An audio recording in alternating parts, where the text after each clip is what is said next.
All right, let's talk about gloves. Got some Snap-on gloves, some Matco gloves, some Delta gloves, got nitrile gloves, got some of these work armor gloves, Tough Ducks, and then your generic garden gloves. Let's start with the cheap ones. Obviously nitriles, cheap, easy to go to, usually work supplies them. My skin actually breaks out after using these for like 10 years. I get like a rash on my hands when they get real sweaty, so I don't like to use those anymore. So I have switched to fabric gloves. These are like my usual go-to. They're cheap, easy to get. But then as far as my nice selection of gloves that I have actually paid for, I would say these are probably the most comfortable ones that I've ever bought from Snap-on. Snap-on does have a wide selection that you can purchase. These ones are, they're just fabric. They got some little rubber wrenches. Now doesn't take very long for those little rubber grips to wear off. And you can see like this is a brand new pair. I've wore them twice, and this is after 1 month. So these gloves are 39 bucks for the pair. And you can see the first things to go, obviously the fingers blow out on them. That's like the number one thing with gloves is the fingers. The fingers always let go. It doesn't matter what pair of gloves you buy, the fingers always let go. It's the first place to go. Now these I haven't wore too much. I do have a decent amount of time, and they have held up quite well. I can't say that they're a bad glove. Are they impact resistant? I don't exactly know the model of these ones, but I believe these are like an impact style glove, just like these ones. And these were one of the first pairs that I bought. They lasted me a long time, and I sort of set them aside once they get soaked in oil and whatever, and obviously since the thumb blew out on them. Now my dealer will warranty me gloves, and gloves are non-warrantyable in Snap-on world as far as I know. At least he says they're not, but he sort of like helps me out. So that's why I got this set, and he doesn't even want these ones back. He says just keep them, use them if you want, or throw them out, whatever. So he's good that way. He's always helped me out. These, before I got these were the last set of gloves I got, and I told him about the fingers.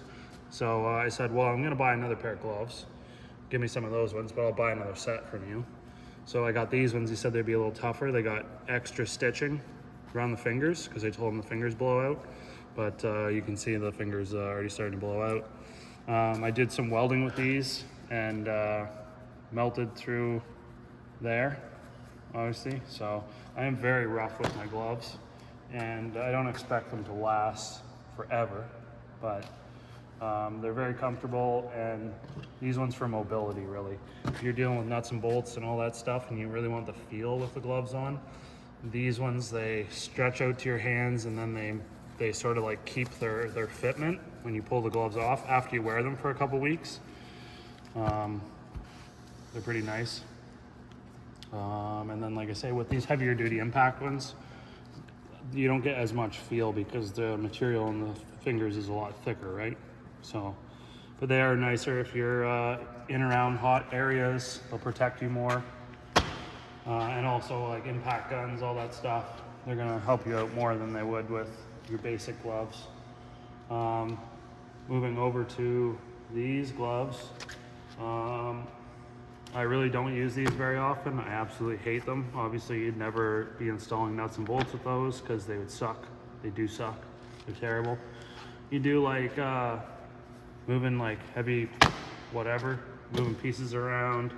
You got to lift, move a bunch of tires around. I'd use those for that. They are a little more insulated, and these are just dog shit, but whatever, I got them in case I need a pair of gloves, right? And then these ones were given to me. I don't like the insides of them. They're like, I'm trying to think of the material. Suede. Yeah, like a suede, I guess. But like I find they like catch. I have like hangnails and stuff sometimes, and it catches on that all the time. Or if you have like, you know, a broken fingernail, it'll catch on the inside of the fabric. It just drives me nuts. For guys that don't like cotton. It'd be like that. Just some pricing of gloves. You can see Milwaukee's got some gloves. You're all in around the $20 up to $40 range, depending on what you want, from basic to you got leather palm, impact resistant, into some more hardcore gloves, $50 range. Now back over to the Snap-on for a second. These impact ones, they're $79 for the pair. And I did have another pair that I don't have here because they're at home, but they're the Snap-on's cut resistant gloves. So they actually have like a inner liner to them, and they're very nice for the wintertime. They keep your hands super warm. They're padded. They're good for heat protection, and they're also cut resistant. That's the main reason that they have them. So you can just literally take a knife and run them through the glove and they don't cut. So those ones, actually the fingers are still good on. So, but once again, they're also like $70 pair of gloves. So in total over my career so far, 13, 14 years in the trade, I've probably spent over $500 in gloves. But you know, it's not bad because you use your hands every day. It's super important. You can see I did wiring all week this week, so my fingers have taken a beating. And yeah, when you're doing finicky stuff like that, you don't usually have gloves on, but when you do, this is what you're looking at here. Thanks for watching. Don't forget to subscribe.